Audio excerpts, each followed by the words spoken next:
You're listening to another episode of Last Night's Coffee with Chuck and Jon.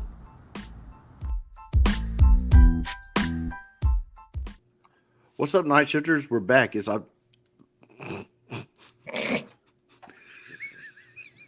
We're leaving it. This is it. This is it.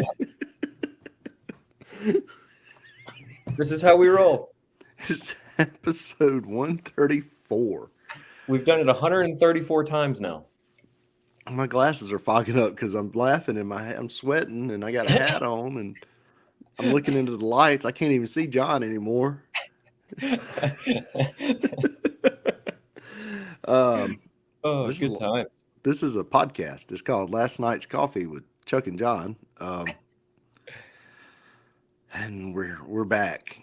We are back. He's Chuck and I'm Jon. Yeah, I'm Chuck and he's Jon. Mm-hmm. The world's youngest Gen Xer. Mm-hmm.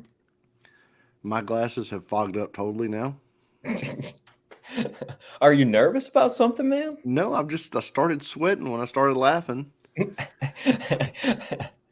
And I'm going to have to take them off. So that'll be all right. We'll be all right. See my eyes. Well, the last couple of weeks you've been broadcasting from outdoors. Yeah. I decided not to today.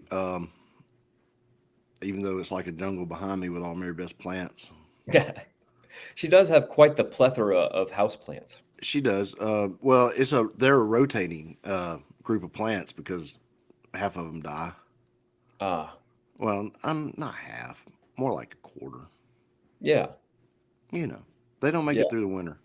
Sure. For whatever reason, even though they're indoor houseplants and it's high 60s in here all winter long, they don't make it through. Now, do you have any fake plants? There's a Lego plant right there. Lego plant. That's cool. I don't know where the box is at. They had a whole set of Lego. Is either little cactuses or succulents that she bought, or I bought her at Sam's the other day. Get out of here! You can build Lego houseplants. Yeah, you ain't got to water them. I mean, you can water them just like a regular plant, but it's not going to change anything. Yeah, probably not recommended on the box. You want to put it in a tray when you do that because it'll make a mess. It's not going to hold any water. It don't hold the water, and they don't really. They're a little glossy for a second, and then after that, they don't do nothing else. It doesn't help with growth process or anything like that. No. They will die though. No, they will. Yeah, we killed that one twice. How? Moving it. Just touching it.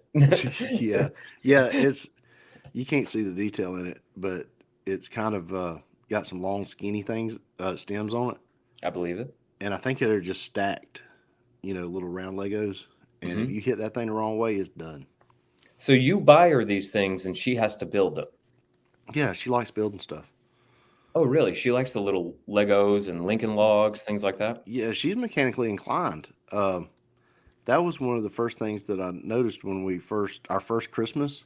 Mm-hmm. And she was putting toys together, and I was like, what am I supposed to do?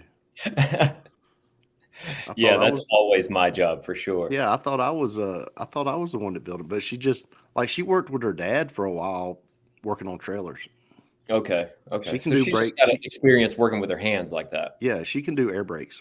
Like I said, drum brakes if she wanted to. Dang. That's pretty impressive. It's kind of scary knowing that she can pick up one of those drums. I mean, really.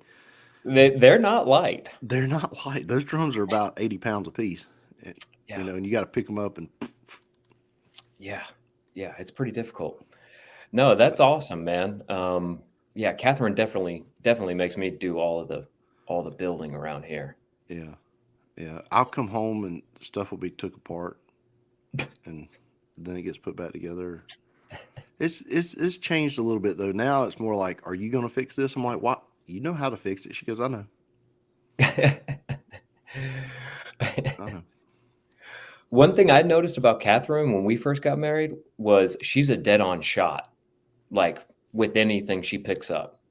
Oh yeah.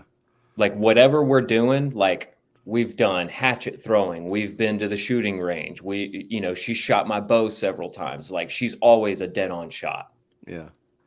Every I time let we've ever been. I let Mary Beth shoot my revolver one time, and that was all I needed to see. Yeah, she's good. Yes, you good. You good. You good. Yeah, that was the You'll thing that stop got me. somebody. Now Yeah, Cheyenne and Sierra, those girls were on a rifle team. that's right. They'll shoot your eye out with a BB gun at 50 feet. Yeah, what were they using on the rifle team, by the way? Are they using 22s or is it like a pellet gun? It's a 22 pellet. Oh, it's a 22 pellet. Okay. Yeah. Yeah, or it's actually like 1.177. Okay, so it is a pellet. Yeah. Okay. Yeah, but it was they didn't use CO2. They were a one pump, like they breached. You put it in, and then Yeah. those. It's like what they use in the Olympics. Right. It was one shot, huh? Yeah, and they had those little sights on them that they adjusted in and all. It wasn't quite as elaborate. It was just iron sights, right? Yeah. Well, Yeah. yeah, it wasn't a scope. Right. But you put them on something with a scope, and I don't want to be on the other end of it. I tell their boyfriends, I'm like, look, if it ever goes down, hand them the gun. You spot. Yeah. You keep those eyes moving. Let them do the shooting. Yeah. What is it about females and being a good shot, man? Do you think they just have a natural inclination for it, or are we just encountering these females that are? I think we're just encountering them. Okay, not all females. It's not applicable to all females. No, but I did know a woman that her grandmother was their whole family of her grandparents' generation was in the moonshine business. Really? Yeah, if you're in the area, the family. Like, they've got a road named after them in Clayton County, and it's near the racetrack. Gotcha. Do you know the road I'm talking about? No, I'm not familiar. So it's Hall Road. So her grandmother was a Hall. Okay. And Jay Hall, he was selling. He was one of the places where he had a little store, and they say back before you could buy beer on Sundays, you go in there and buy a pack of gum for $10, and he hands you a case of beer. There you go. Yeah. So I mean, they were. But anyway, her grandmother was the driver, and the if she wasn't driving, she was holding the gun. Gotcha. Yeah. Gotcha. So you think it's like an inherited trait from her family lineage? I think so. Yeah. Because I mean, they're not all Ziva David from NCIS. Right. Maybe, right. But yeah, them girls can shoot. I like to imagine Kate Beckinsale in Underworld, dude. Oh I've my never gosh. seen it. What? Oh man, you got to check it out. Is it dark? Yeah, it's a vampire movie. The lighting is dark. Yeah. Okay, so it come out before HD TVs, right? Yeah, I think so. All right. Before HD TVs, if it was a dark movie like that, I didn't watch it. What? I didn't. You couldn't tell? Like your vision didn't work on that? For whatever reason, I just would lose interest because the screen was so dark. So, like, I really didn't start watching movies that were in a dark hue. Yeah. Until I got flat screens. Oh wow! Like, had The Dark Knight come out and I still had a tube TV, you wouldn't have bothered. I probably wouldn't have watched it. Oh man! And if you think about the previous Batman movies were brighter. Oh yeah, all movies pretty much. Yeah. Most movies. Yeah, so I had trouble with that. I don't know why, because my eyesight ain't that bad. Yeah. I think it was just a personal preference thing. Yeah.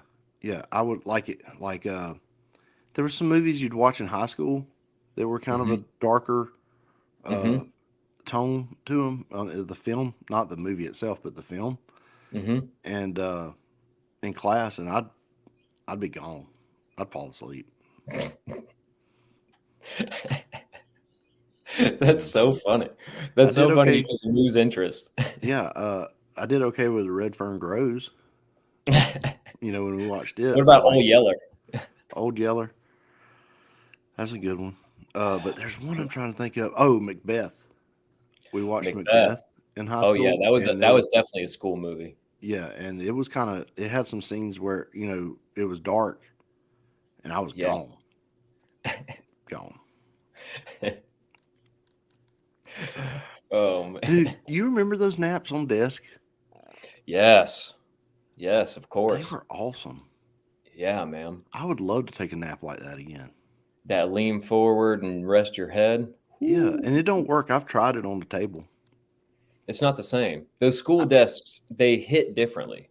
I found it one other time. Where? One other time. I was at a race in Lakeland, Florida, Uh-huh. and we were sitting in a toter home, that pulls the trailer, Sure. and sitting at the table, the little RV table that was in it. And I'm like, wow, this works out perfect. Gone. Cars on track. Cars on track, and I slept through it. Oh my gosh. Yeah.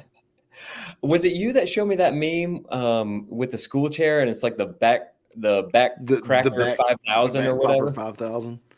Yeah. I've looked for them on eBay. I've thought They're about the buying one. perfect thing for cracking your back. Dude, could you imagine doing that's your podcast desk? That's what we need to invest in. That'll be one of the first things. And if we do live shows, we'll just pull them up nose to nose like we're doing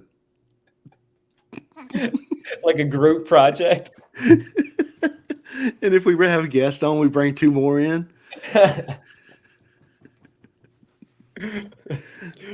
Oh man, that would be hilarious. But anyway, what'd you do this weekend, dude? We've been just rambling. Yeah, we've kind of been all over the place. Well, no, I unfortunately spent my weekend with septic issues. So it's kind of crappy. Tried to stay out of the house. Yes, very crappy. Tried to stay out of the house. Matter of fact, we took the kids to Catherine took the kids to Great Wolf Lodge yesterday. And I joined them yesterday afternoon because the plumber still hadn't made it, or the septic guy still hadn't made it. Yeah, you sent me pictures, and I'm like, what in the world, man? It's March. Yeah. Well, it's wonderful in that place. Did you get in the water? Yeah, I went down a few slides with the kids, man. They always love it, Yeah, was it warm? Very. I haven't ventured over there. They say water slides is a fat man's sport. It's a great time, dude. You should really go check it out. I like a good water slide. The thing is, you got to pay attention for like deals. So what we figured out is just lie to them and say you're homeschool. They won't ask for any sort of proof, but they have these like special homeschool discount days. Oh, okay. Yeah. You go on those days and like the room, which includes your time at the water park and all, is super cheap. Yeah. Comparatively. And then like all these little things, like they have this ropes course and this rock climbing wall, and they've got bowling, they've got all kinds of stuff, and all of that is way cheaper. They've got mini golf. So instead of paying like $15 per additional thing you wanted to do, you're paying like $4. Oh, nice. I like bowling. I've been wanting to go bowling. Yeah, well, they've got like one of those little mini alleys there. It's not. I don't think it's full size. We never did the bowling, but they do have like a little alley. They have a soccer simulator there, which it's like I think one side was soccer, one side was golf. So like you could swing and hit the golf ball at it, or on the other side you could kick the soccer ball, and it was like a soccer simulator. See how good you could kick the ball. That's awesome. That was pretty interesting. Well, like if we ever make Joe Rogan money, yeah, I'm getting a bowling alley. and he's got like a pool hall where at his studio we would have a bowling alley. Huh? Here's how I see it. I don't want to move.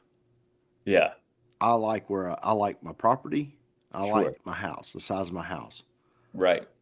But I would build a super center out behind that would be like a man cave, but it would be probably the size of a house. Right. Back in the back, beside the shop, not Yes. dual purpose. No. It'd be, you know, the size of a good shop, and it would have a bowling alley and pool tables and a podcast studio and all that in there. That would be pretty sweet, man. That would be pretty sweet. You know, it'd be my compound. Yeah. We'd have all that and still have the school desks in there to do the podcast. Yes. Like money's not an option. We still have these cheap school desks that we took out of an elementary school. Buy a bunch of old computer monitors. Yeah. So it looks like one wall is like the old computer lab. You could still play Oregon Trail on it. Yes, Oregon Trail and Solitaire. Yeah, Minesweeper. That's it. Yeah. Oh man, the good old days. Yeah, we played Doom and Quake. Yeah, I think I've talked about that before. Yeah, somebody had uploaded Doom onto the school server. Yeah. You have talked about that. See, what's funny is like the difference in time. See, we had a computer lab from the time I started elementary school, whereas it was a little bit different for you, wasn't it? Right. We saved Kroger receipts, and if you would save up all these Kroger receipts, Kroger would buy the school one computer. So Griffin High saved up. Did they save up enough? How many did they get? How many computers? This was elementary school. Oh, this is elementary. Okay. Yeah, we saved.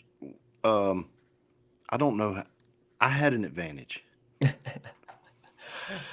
Talk to me. Tell me what. Okay. Tell me the rundown. Give me the rundown here. So they would save receipts, and whichever class brought in the most receipts would get a pizza party. Oh, dude, pizza parties when you were in elementary school was like the best. Pizza parties and ice cream parties. Yes, and we would divide it between. So Mom worked at Kroger. Mm-hmm. So she'd be like, "Are you keeping that receipt?" And they'd be like, "No." So when it come receipt turn-in day, me and Paul both would carry in bags of receipts to our class. Like Kroger grocery bags full of grocery bags packed full of receipts, and turn them in. And we were equal. Like Mom would sit there and figure it out because they'd go by the total. Yeah. So me and Paul would be equal. So it depended on the rest of our classes. It was going to be one of our classes that got the pizza party. So it depended on the rest of the people in our class to make up who's going to win. Oh, that's hilarious, man. That's so funny. So, and Griffin's a small town, so everybody knew that your mom worked there. Everybody knew my mom. So they knew you had the unfair advantage. Yeah. So those kids, like, come that time when that was announced, like, hey, it's Kroger receipt saving time. Everybody was like, yes, Chuck's in our class. Well, the first time I come walking into the teacher's eyes, like, what the heck? You know. So that was always fun. But then I think when we got in middle school, we had an actual computer lab. I think, maybe. Yeah. And then in high school, we had a math class that was on computer. Nice. Yeah, but we didn't do much. We played cards. Yeah. See, from the time I was in elementary school, we had like a computer lab. Now it was those old school Macintosh computers, but they had probably 10 or 12 of them set up. Yeah. You know, and so we had like a computer lab that we could go to and play Oregon Trail and stuff. Yeah, I never played Oregon Trail. You've never played it? No, never played it on the computer. It's a fantastic game. Oh, I know. I've played it on. I think I had it on my phone for a minute. I kept getting dysentery and dying before I got to the Mississippi River, so I gave up. But yeah, it's like Mary Beth talks about playing it. Yeah. So, and there's a very small age gap between us. That's true. That's true. But by the time I got to high school, we had Doom. Oh, and you were just focused on that. Yeah, I failed one class because of it. Because of Doom? Yeah. What class? Drafting. So it was computer drafting. It was AutoCAD. And we had in that classroom, by that time, somebody had uploaded Warcraft, Mm-hmm. Doom, and Quake. Oh my gosh! So you could play And all three of those games. yeah, and it depended on what day it was. I wasn't smart enough to get my work done first. Yeah, These other guys would get their work done and they fire it up and go. yeah. But I mean, you're playing what 16-player Quake. You pop up and die, pop up and die. You got that one guy that's standing there just off to the side of the Yeah. where you what do they call it? Spawn, Yeah, respawn. and he's just camping out right Yeah, there. he's just camping out. It's like boom, boom. It's like, Yeah, dude. hate those guys. And then the teacher comes walking back in, and everybody hits a button, and it goes back to their AutoCAD screen. And then he walks back out. And you failed a class because of that. Yeah. You did not complete all of your assignments or something? No, I think I got through the fourth one. I was doing real good. I was doing real good at the start of that class. But once that Quake kicked in, dude, it was over. Once they started playing that, I was like, oh, this is a whole lot more fun than learning how to make a cylinder. Oh, man. Dude, imagine my life course if I had passed that class. If you had taken it seriously. If I'd taken that serious and become an engineer, or something. Right. But you also had to do math in that class. Well, there's a little bit of math in it. Mm-hmm. And me and math don't get along. So anyway, back to the weekend update. Yeah, I don't know how we got from septic tanks to playing Quake and failing classes, but yeah, that's not the only class I failed, but I had to take. It's the only one you failed because of Quake, right? Right. Okay. Right. I had to take summer school because I didn't do my homework in history. It'll get you every time. Yeah. I mean, they told me I was going to have to go to a 6th year of high school, and I quit. Whoa. There's only 4 years, John. I know. Oh. I was in my 5th year. Oh, you're a 5th year senior? Yeah, I started my 5th year. I was like in my first semester, and they were like, hey, dude, it's looking like you're going to have to go to a 6th year. So I was like, all right, guys, I'm out of here. Yeah, I'm done. I'm not coming back for it. Well, Come on. I'm not coming to a 6th year. I barely show up as it is. So when I was in school, we had 3 tiers of diploma. We had college preparatory, technical degree, diploma, and general diploma. Wow. So I started out on a technical because I didn't want to have to do Spanish. If you did technical, you didn't have to do a foreign language. Oh, okay. So I ended up failing and bumped down to a general diploma. And then like a few years after I graduated, I realized that was just a GED. Yeah. I wasn't going to say anything, but I was thinking like that's something they enact for like not smart schools. Yeah. Because at my school, there was one high school diploma. There was one. There was one kind you could get. That happened right after I graduated. That they changed it to this is it. There's not going to be different tiers. But yeah, I got you. I did try night school for a little while after quitting high school, and that didn't do it for me either. So I just went and got my GED. Man, I used to think the kids that were on night school, I'm like, that's so cool. Because you could go get it. It's like, why isn't everybody on night school? Yeah, well, like I knew once I started failing and not going to school, I knew I was going to be part of the workforce. So just let me go be part of the workforce. Like there ought to be you kind of had to get in trouble to go to night school. You know what I'm saying? Yeah. Like either you're just having great academic problems or something happened. Sure. Well, why once you get to a certain age, why couldn't you choose? That way you could have a job. Yeah. And you could go ahead and start earning that life experience, then go to school for the evening. Right. Well, my guidance counselor just called me into the office one day at high school and was like, I think this is probably the option for you, was night school. Because my sister had a lot of success in night school. She graduated from night school, did great. And so my counselor called me into the office and she was like, I think this would be a good option for you. You seem to be focused more on work. I was already in the work program. So like I got released early from school. And so, yeah, I just wound up doing the night school thing and working during the day. It made way more sense for me. Yeah. I mean, like I could have made a lot more money in high school if I could work during the day. Yeah. Yeah. But yeah, especially you, because you were already kind of turned on to a trade by that point in your life. yeah, I was working at an auto shop after school. Yeah. Yeah. And, See, I didn't even have a trade. I was no offense to anybody, but I was just a cook at Waffle House and like, a cook at like Taco Mac. Like I just did random jobs. I don't know what you've been told, but those are very important jobs. They are important. Have you ever had Taco Mac wings? Yeah. That is a skill level. They're good. And that daggum ranch, they got it. That stuff's magical. I know. I used to have to prep it all, dude. The ranch, the blue cheese. Yes. I thought it was.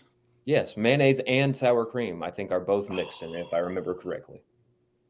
I'm gonna have to find that copycat recipe.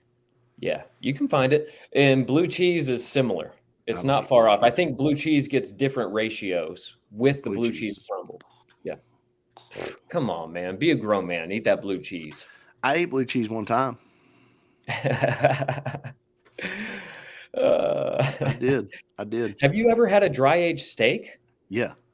Yeah. Now, did you feel like that had the same muskiness that blue cheese has? No, I didn't. Oh. That steak, I'm glad you asked me about steak. Okay. So we went to Trillith this weekend. Yeah. Okay. Continuing back to the weekend review. Praise God. Bring her back in. I had to get it back in, man. Yeah, we're way off course. Have you ever been over there? I've never been. I've heard rumors. I've heard things about it. Like robots delivering groceries to your doorstep if you live in the neighborhood. Like I've heard wild things. I've heard Martin Scorsese lives in that neighborhood. I've heard a lot of stuff. But go on. You visited. I did not see robots or Martin who? Martin Scorsese, the director. Yeah, I can't say that. I didn't see robots or Martin, the director guy, but I did see a Rolls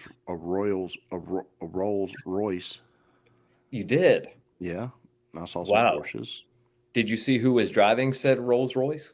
No, I was trying to get my brother-in-law to go over there and grab the hood ornament and see if it'd suck it down like they say it does. Oh, so they prevent from being snatched. They have like theft. Yeah, like if you touch it and the car's off, it'll.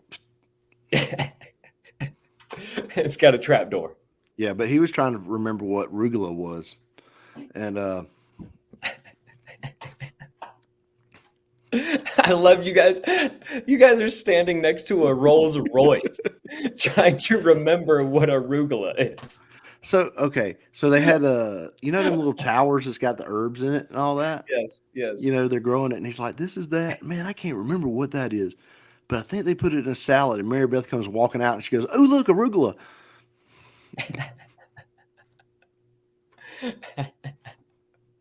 That's great. That is fantastic. So, where were you visiting? Where'd you go in the Trillith? We went to Enzo's Steak and Italian. Okay. How was Enzo's? Give me the rundown. Okay. How was your whole experience there? The experience was fun. It's a cool restaurant. Okay. Had an old fashioned. It was pretty good. But it's not a Ruth's Chris or an STK. Okay. But it's probably the best steak in our area. I gotcha. I don't know. It's kind of like Ted's. Okay. Steak wise, that's pretty good steak. Yeah, that's a really good steak. I like Ted's. I want to go back because they've got a Mexican restaurant over there, a pizza place that looks amazing. And I don't know if it's a chain. It may be the next pizza place on the list. It may make it on the list? It may make it on the list. Sweet. I don't know. I've got to figure out if it's a chain or not. Okay. So, do you remember the name? It started with an A. I will have to look it up because I never figured out how to say it Okay. because I don't speak Italian. Right. And I'm not sure how to spell Trilith. All right. Oh, So, man. yeah, my education is pretty decent as far as Griffin goes. Okay, here's how you spell it.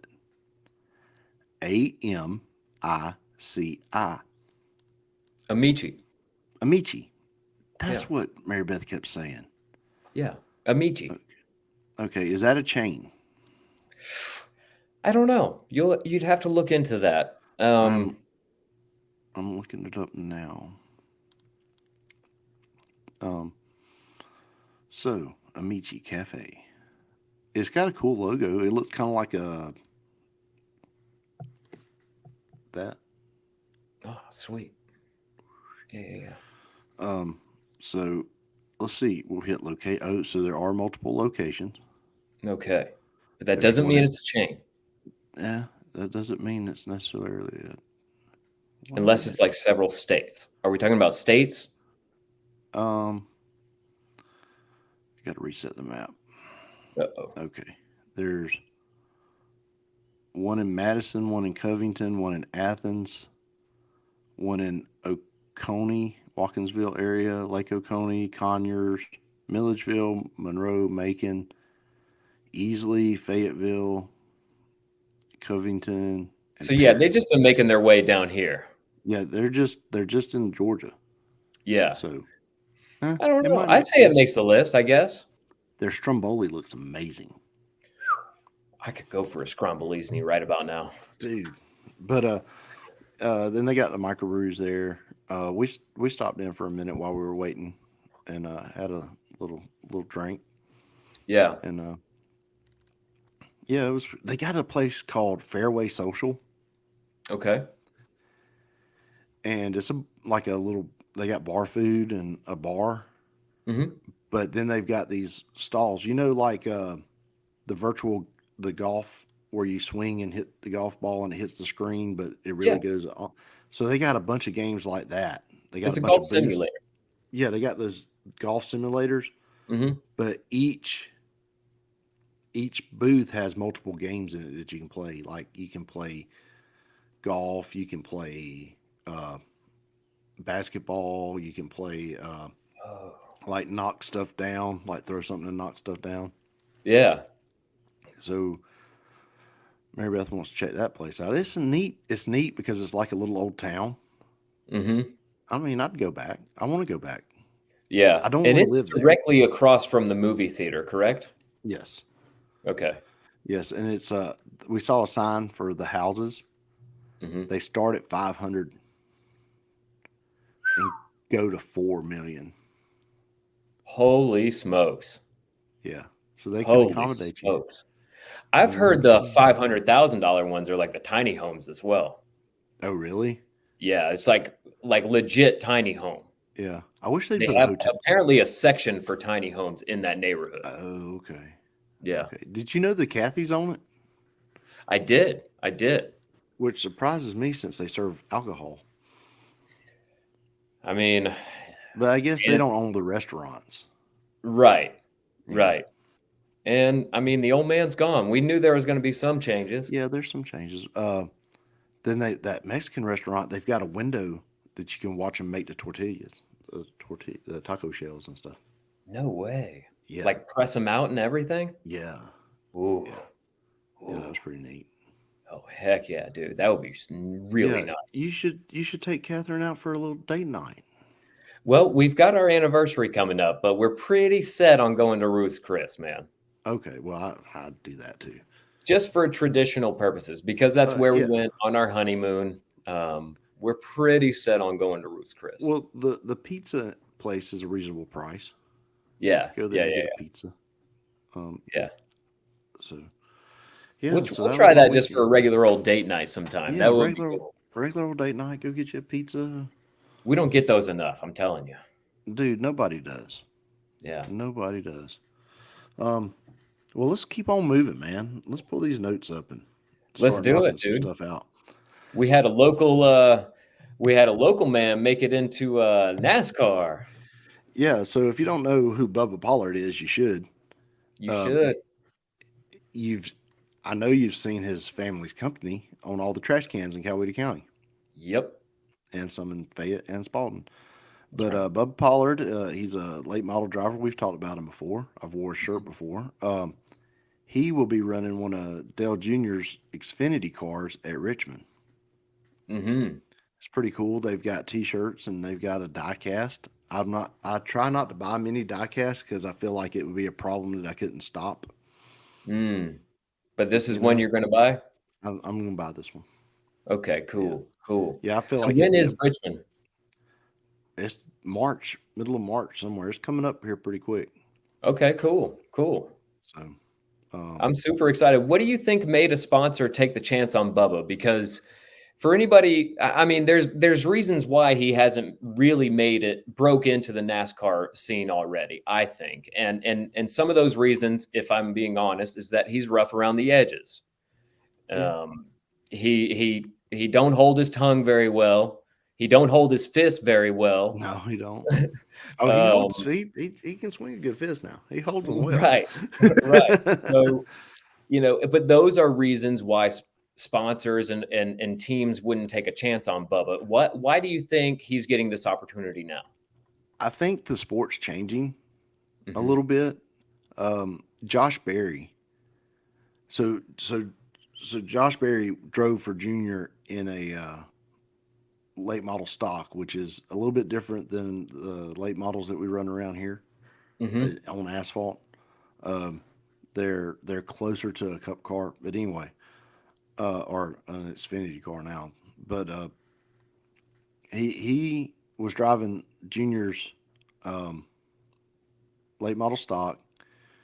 Junior worked with him to get a sponsor because he didn't have the backing.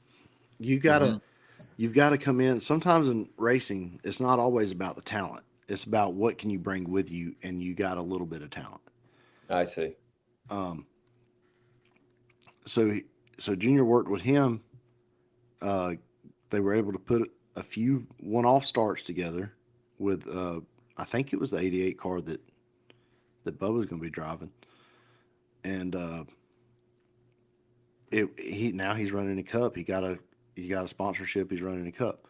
So I think the sport's looking at, they've got to change the model. Okay. You don't make it to the NFL because your dad was able to wrangle you some sponsorship. That's true. It's you make it to the NFL purely based on your talent.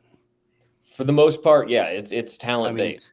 Your draft position could have something to do with your personalities or whatever, some choices you may have made. Yes. But I mean, generally speaking, yeah, the NFL is based on talent. And NASCAR is purely sponsor driven. Wow. Purely. You say that's the number one thing is sponsorship dollars. Sponsorship dollars to put the car on the track. Wow. Because it's so expensive. So if some ugly dude say me, right? Like I'm new to it totally. If I've got enough money, I can get myself on up there. Yeah. Yeah. That's why the back 25 cars in a NASCAR race, those guys are just out there making laps. They're not contenders, but they were able to bring enough money to the show, and they drove good enough to, there's some talent involved. Sure. You got to be able to hold a steering wheel. Of course. But I know guys like Bubba, Ronnie Sanders, that are the best drivers that I've ever seen drive, but they don't have the money behind them. Right. Like Charlie's got a student or a fellow teammate, I guess you would say, in Speed U. This kid's on the fast track. He's got a sponsorship on his late model that is already sponsoring like stuff in NASCAR. Maybe not sponsoring a car yet, but they're already sponsoring stuff. So this sponsorship deal, every time he goes up, will probably go with him. I got you.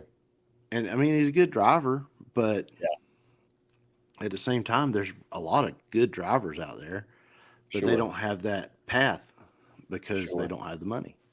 Right. That makes sense. They did a gong show. They called it the NASCAR search for the next superstar or something, but it was basically a gong show is what it got called by all the local drivers. Bubba was in it back when he was very young.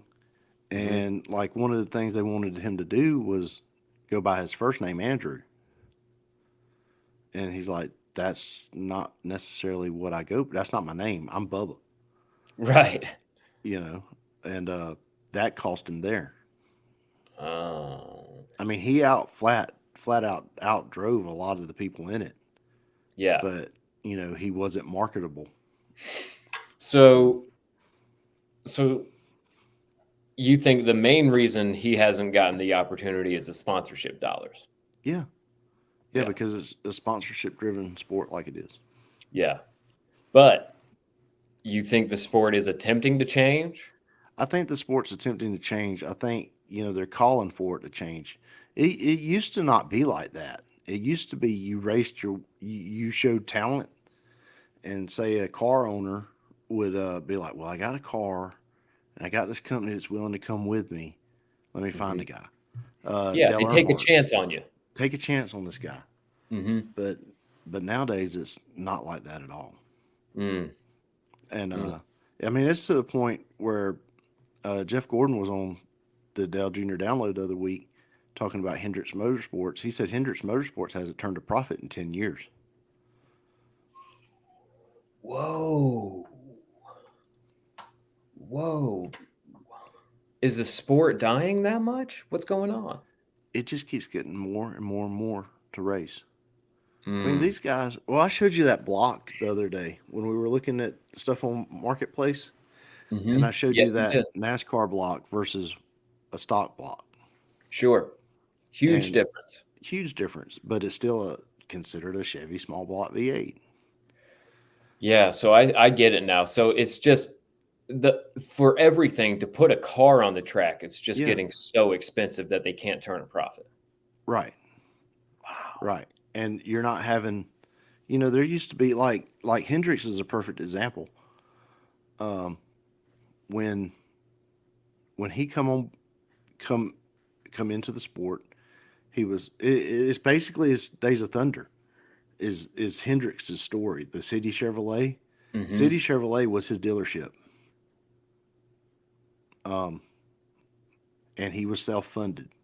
And they found a driver, Tim Richmond, and then they had to go out and get a sponsor. That's how it used to be. Right. That part of that movie is pretty realistic. Right. And then, you know, nowadays it's not like that. That's really interesting, man.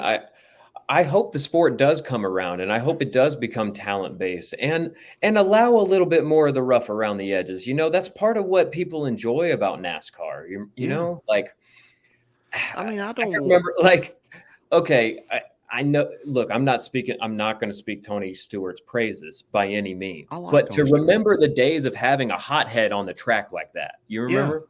Yeah. Like, hey, nobody wants to screw with this guy because he might blow up, and we don't know what he's going to do. Yeah. Now all these drivers they all look exactly the same. Yeah. Yeah. They're Do you all think the Jimmy Johnson started it? Who do you think was like, oh, this is it? We figured out the mold. It's the they call it the Jeff Gordon effect. The Jeff Gordon. I didn't know if it went Yeah. all the way back to Jeff, because I remember him coming into the sport being well enunciated and like, Yeah, and all it that, was and the having Jeff the Gordon combed effect. over hair and clean shaved and all that. And what's funny is I've followed Jeff Gordon since he was probably about 15, Mm-hmm. and he had a mullet and a mustache, and he was running sprint cars. And Really? I don't know where they sent him to school to learn how to talk, but he's like, I'm Jeff Gordon, and if you want, and it's like, golly, this dude's from California, but he sounds like he's from Pike County. But then when he got into NASCAR, he sounded very professional, and he sounded could very speak. professional. He could tell you everything about the car, and like it was Mhm. really like you could understand everything he said. And again, he really brought that pretty boy, clean cut look. Yeah. And now I had he's not followed his whole career. You know what I mean? I'm not and into racing like that. now he's worked his way into and I wasn't a fan for a long time. Mhm. I respect what he does, but I didn't like him him and Dale Earnhardt having their stuff go on. But They did have a feud, yeah. what was funny is they were both making so much money off of that. So much money. And him and Dale were friends. Yeah. Dale said, Yeah. "We're going." I think he sold his T-shirts through Dale's company. No way. You know what I'm saying? Like that's who he bought his T-shirts from. Yeah, You yeah, know, yeah, It was all set up. It was all set up. yeah. And they played it well. Yeah. But yeah, like you look at dirt track racing right now. Mhm.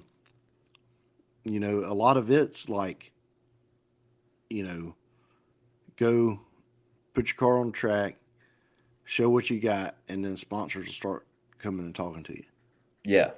Like we've actually had a couple approach That's us. great. Hadn't seen anything yet, but you never know. Yeah, the approaches are what matter, man. That's Yeah, awesome. I mean, you're fishing, you're Yeah. eventually gonna catch something. Right. And the fact that they're willing to talk to you at least a little bit right now, that's awesome, man. That's And freaking cool. we've got some other people working on some other stuff for Charlie too. So Yeah. I mean, I don't know what it'll be. Mhm. Anything will help. We're self-funded, but it starts. It's a weird sport. Yeah. Stock car racing. Okay, so stock car racing. Let's give you a little history on stock car racing. Do it, please. Stock car racing was once looked way down upon. Mm. It was a poor man's sport. Mm. Because you took the car, your stock car, sprint car guys called them taxi cabs. Mhm. You're going to go out and watch a taxi cab race. Mhm. Because at the time, you had sprint cars and then you had Indy cars. Indy cars was the top in America. Okay. And that come from people of means. Sure. There wasn't if you look even further back into the history, it was the people building they were building these millers, which, they were kind of up at the Duesenbergs. Mhm. Duesenberg at the time that it raced was like Ferrari of Yeah. America. Yeah. All right, so then these guys come up with these stock cars and these jalopies, and they start just running, whatever they could get their hands on. And so it wasn't looked at as you're just old grease monkey, because most of them were mechanics, moonshine runners, whatever. Sure. It wasn't looked upon well. But these guys were able to eke out a living, racing for $200 or $300 a couple times a week. Which back then, when you have, $800 in a car, you're a mechanic. You know how you had to have your tools. Yep. You can't look at the price of your tools versus what you make. No. Okay, so that's kind of the car is their tool that they were making money with. Right. But then, as it started getting bigger, more money started getting put into it, and then sponsorships came, Mhm. and then stock cars starts growing, and you get to where we're at now. Yeah. But now the popularity seems to be on the decline. So well, it was. it was. It was. Now it's back with they've got a new show on Netflix. You got people like Michael Jordan, Pitbull, Yeah. have invested in the sport. That's and true. It's coming back around. That's true. That's true. That's awesome, man. I'm glad. I don't want to see the death of stock car racing. I love the birth of it through the moonshiners, through Prohibition and all that stuff. Like I love that story, and it's got that rich heritage. I love it, dude. And to think that to think it was looked at as a poor man's sport. I mean, I get that poor men may have been the ones doing it at the time, but like you and I both know, like those hours that you spend working on a car are not free. Like that costs. So it's funny. That's interesting. And it makes sense too, to think of like IndyCar as this upper class. Like as a guy who's not a real fan of racing, I can look at it from the outside and kind of see how they try to separate themselves almost. We call that IndyCars and road racing. That's wine and cheese. Ah, yes. We're beer and pretzels. Yeah. That's I see. You know, but now NASCAR, the way all the drivers are looking the same. They don't work on their cars. Right. So now they've elevated to like a cheap wine. And you know, some good cheese. They're that imitation. Yeah. And it's hurting the sport. It's hurting the sport. They're going after something. I don't know what they're trying to grasp. But there's a hatred in this country for blue collar people if you're educated.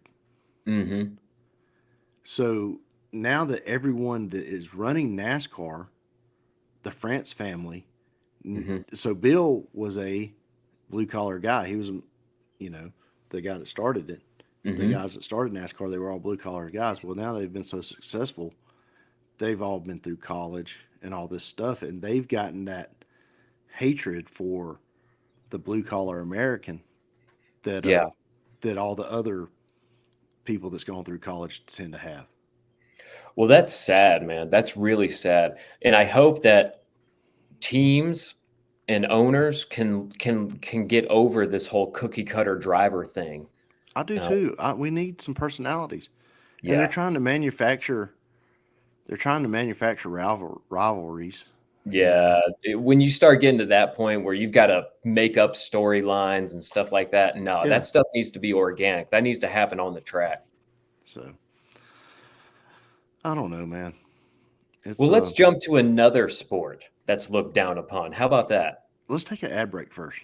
Okay. Sounds good to me.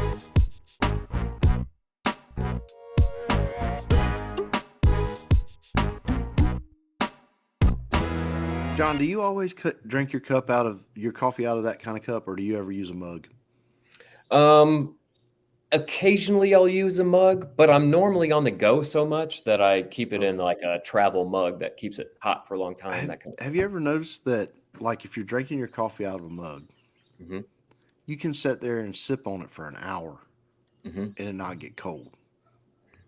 But if you set it down for 30 minutes, it's ice cold.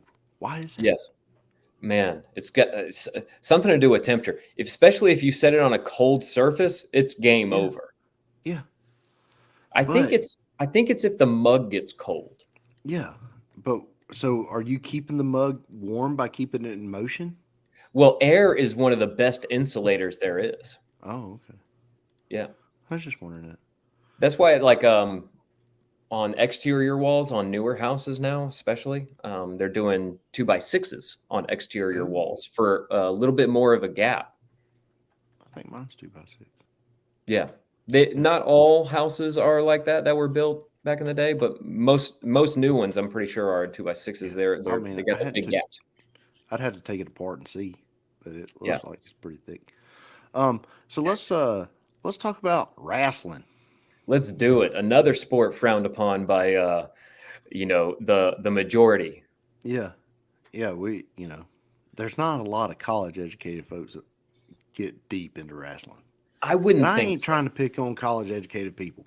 I understand that you went down a path, but that don't mean that the blue collar person is not as important as you. Sure. Absolutely. Sometimes I think they're jealous. Yeah. Because blue collar people are usually a whole lot happier.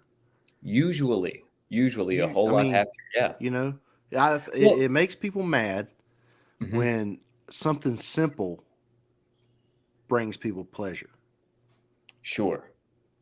Know? Yeah. There's like, look at that lazy guy out there just watching them trees. Yeah. No, man, he's enjoying watching them trees. I strive to be a simple man like that. Yeah, yeah. He's not just watching those trees. He's watching the bird and he's watching the squirrel. Right. He's watching God's creatures do their thing. That's right. And That's he's right. in this state of peace that you can't find because you live in a freaking you drink the Kool-Aid and you got to go live in the city and you're angry all the time. That's right. And Yeah. you're hitting right there. You're getting to part of it. Living in the city around lots of people, Yeah. right? And in tight spaces normally. They're Yeah. working at jobs where they're not outdoors. They're not doing anything physically demanding whatsoever. How satisfying can it be to get that TPS report done? Zero satisfaction. Just so Zero. you can go do another one Yeah. and then go home and, sit in your little cubicle. You leave one cubicle to go sit in another cubicle. Right. Did you get the memo? And then you get that text message once you get home. Hey, did you get the memo about the TPS reports? Yeah. It's just like, golly. And I think getting outside, doing stuff outside of your little box, doing something physical, like our jobs aren't the most physically demanding, but you do have to struggle a little bit. Like it takes effort and physical demand. The end of the day, when you've hopefully successfully put that engine in a vehicle and it fires up and it don't make any noises and it runs smoother than it did when it was new. Right. There's some satisfaction. You're like, I did that. Oh, there's a ton of satisfaction in fixing something like that. Yeah. Yeah. And now I got a friend that's college educated, but he works outside. Oh. He works amongst the trees. He went to school to learn about the trees, to work amongst the trees. He was smart enough to do that. Yeah, he figured out, I want to be outside and I want to make a lot of money. Right. Oh, you can do this? You can go count trees? I'm making it as basic as possible. No, sure. But he can do a spreadsheet and I can't. Well, you know about my struggles with Excel. You have witnessed I do. I work with you. I know. But you bring up a really good point. I mean, I was in my 30s, like not all that long ago when I figured out like there's a lot of jobs I would have much preferred doing. Like I may have been really good at if I had known those types of jobs existed. Yeah.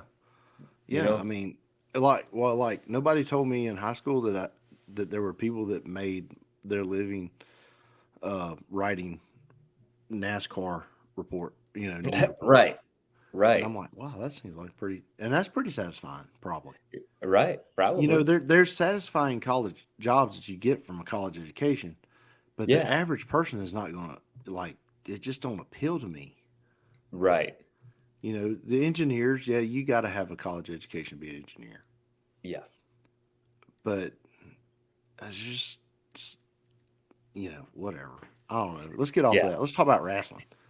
Let's talk about wrestling. The man. Stinger has retired. Yeah, Stinger. Yeah, the Sting, dude. So that brings me to, I want to ask you a question. Okay. What is your top 5 wrestlers? Or you could say your top 5 wrestler or tag team duo, but you cannot say Ric Flair or Hulk Hogan. And the reason you can't have those in your top 5 is because they are universally loved or hated. Sure. Actually, I think I could name my top 5 without including them anyway. Oh, really? Yeah, as interesting as that is. Okay. So I got to meet X-Pac one time. And that's cool. From that moment on, I followed X-Pac to the T. Like it was right when DX started. Yeah. D-Generation X. It was right when that started, and it was just game time. So he quickly elevated to be one of my favorite wrestlers. Okay. I can't say he's my number one, but he's up there. He's got to be top 3 for sure. I've never narrowed this down, so let me work this out a little bit. Also, I'll just say, can I say Mick Foley and like all of them? Definitely. All of them. All the versions of Mick Foley. Yeah, I loved Mankind. Yeah. I loved Dude Love and Cactus Jack. I loved all of those characters that he played. Okay. So Mick Foley and definitely The Undertaker is one of my favorites. Taker's a good one. The Ultimate Warrior. I've got to go back a little bit, a little before my time.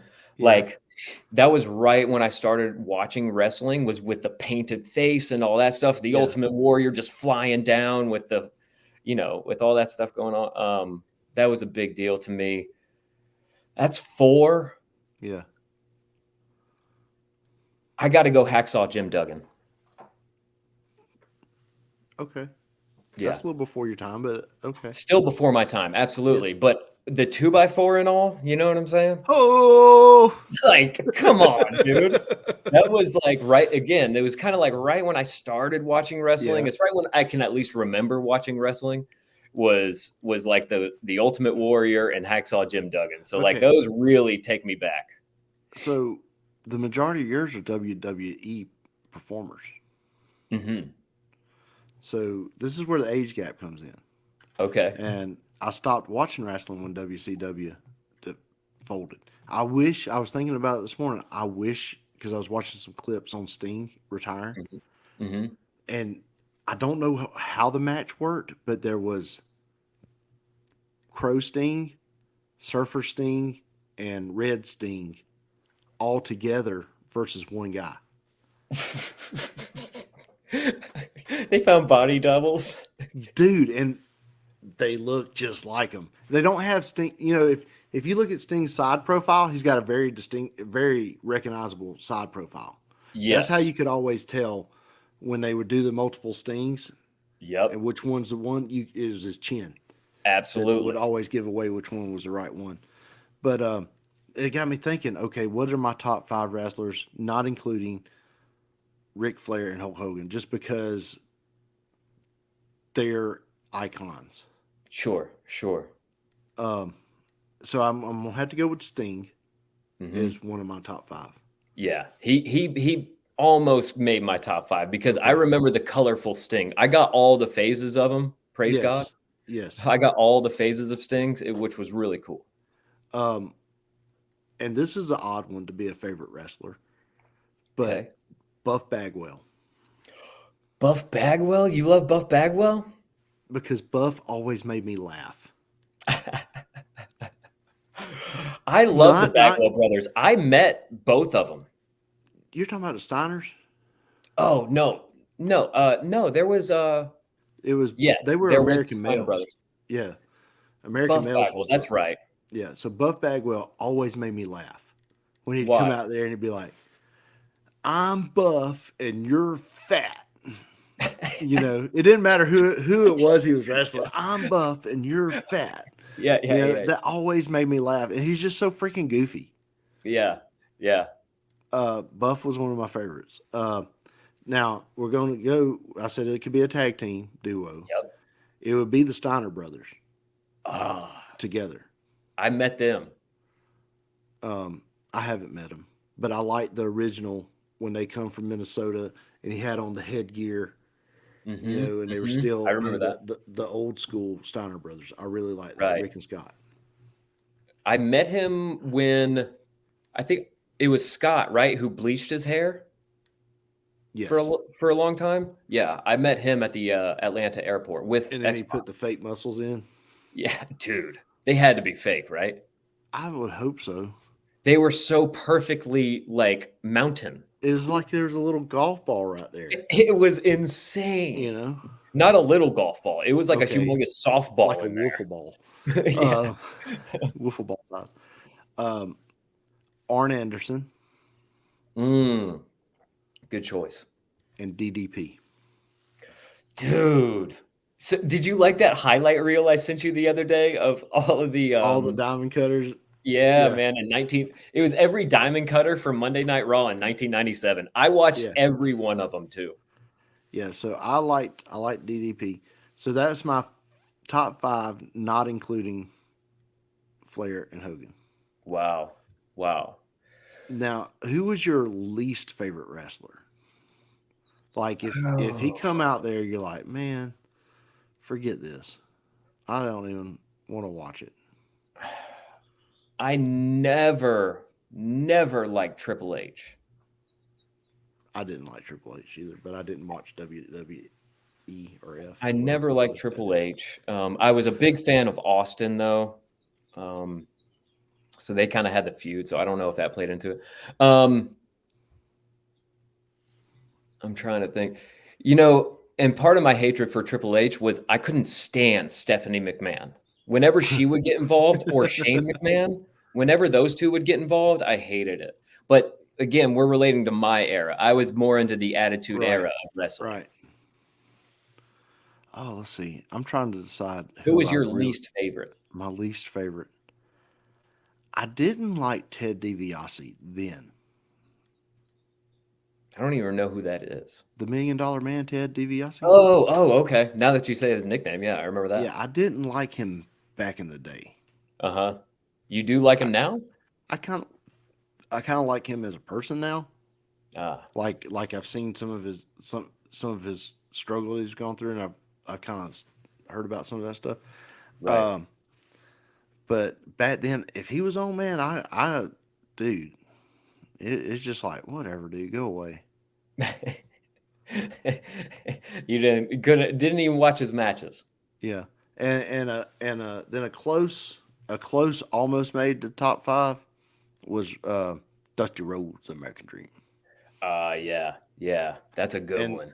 And the reason he didn't make it is, I think, because there was a time gap when I watched wrestling and then got back into it in high school that he retired in. So I was real little with Dusty Rhodes. So yeah. And now he's got a son or grandson? Cody Rhodes, I think, is his grandson. That's what I was thinking too. I think it's his grandson, Cody Rhodes. They wrestled with the Von Erichs this past week. Really? Sometime, or last month. Yeah, so it was the first time Rhodes and the Von Erichs were together in like 40 years. Oh, wow. That's cool. They can kind of play into that storyline of the Iron Claw coming out and all that stuff. Yeah. Yeah, they're pretty cool. But yeah, that's our little wrestling minute. That's cool, man. Thank you for the little I haven't thought about my favorite wrestlers in a long time, and Stone Cold and DDP, and there's a few that barely they could make that top 5, they just don't quite cut it. Yeah. All right, what you got for a conspiracy corner, my friend? You're bringing it this week. Well, I sent it to you already, so it was about the chickens. Yeah,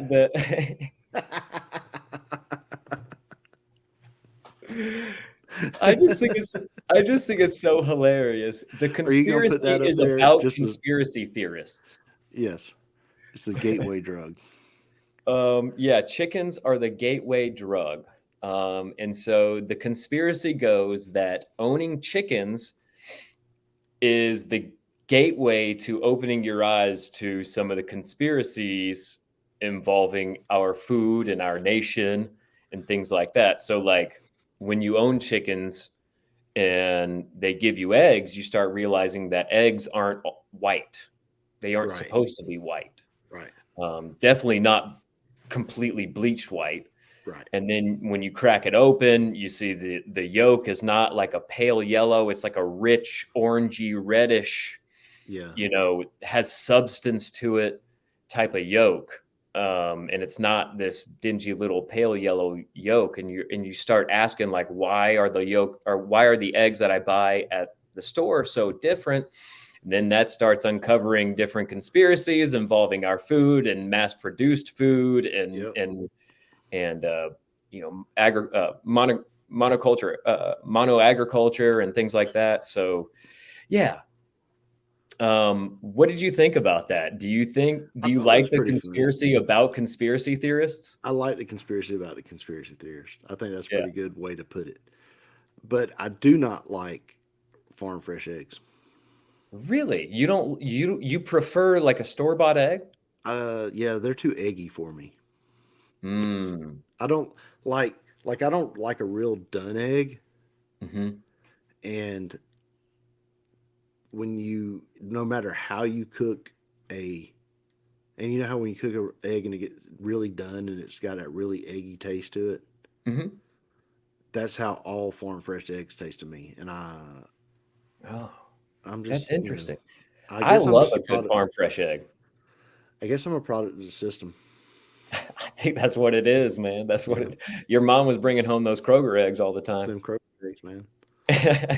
That's what I grew up on too, though. So Yeah, I ain't hating. That's for sure. I But that's did my grow well. conspiracy corner this week. I really enjoyed it. Yeah, yeah, that's cool. I like that. I've got a meme. Okay. I think. All right. I Uh, hope so. I, I'm pretty sure I do. Um, I just got. Oh yeah. Okay. It's more of a screenshot that I found funny. Okay. That works for me. If you'll put it right there. You got it. Right. Yeah. Right around there. Yeah. All right. Here we go. A lady was telling her neighbor that she saw a man driving a pickup truck down the interstate and a dog was hanging on to the tailgate for dear life. She said if the pickup truck driver hadn't been going so fast in the other direction, she would have tried to stop him. A few weeks later, her neighbor saw this truck at the local Bass Pro Shop. The pickup truck driver is a local Texas taxidermist with a great sense of humor, and it is not a dog in the first place. It is a coyote. Can you imagine how many people tried to stop this guy, y'all? So, so this taxidermist has managed to fasten a coyote to his tailgate where it's like barely clasping on with its paws hanging off the back of the truck. It is hilarious. That's perfect, man. What an awesome prank. I wish I lived in that little Texas town, man. That's Yeah, hilarious. that would be cool. Well, I think that about wraps up our show. We need to give some shout outs though. Yeah, we do. We do. We've got to, of course, we've got to shout out our brother Drew over there on the Eating Chambers channel. Eating Chambers channel. Everybody go Say on that five YouTube. times fast. Yeah, seriously, go on YouTube, search for Eating Chambers channel. It's going to be awesome. Yeah, You're going to enjoy it. He does all kinds of like food reviews. He does insiders into entrepreneurial things as far as the food industry goes. Just all around cool channel to check out. Maybe we need to take him to Trillith and let him pick it apart. That would be amazing. Yeah. It's like, oh, they're doing this wrong. That would be great, dude. That would be a good recommendation for him. Yeah. Anybody else you want to shout out this week? Young Lucas. Young Luke. Oh yeah, shout out to Young Lucas, man. He's a new listener, right? Now. We got some other drivers that are listening to the show too. Yeah, we appreciate it. Appreciate y'all. I think we're starting to grow a little bit. Yeah. I hope we hadn't run anybody off. If you haven't checked us out, we do have the YouTube channel up and going now, so you can find us Last Night's Coffee with Chuck and Jon on YouTube. Chuck's also put a few things up on the old TikTok, so you can check us out over there as well. And as soon as I figure out how to have 2 accounts, I will have a Last Night's Coffee TikTok account. Just sounds like good, Last Night's man. Coffee clips or something like that. You got to get our producer, Young Charlie, to get on that. Yeah, I had to get Young Charlie to show me how to do that. I'm not that smart. Sounds good, man. Hey, it's been a great episode. 134 is in the books, dude. Yep. See y'all later on, Nightshifters.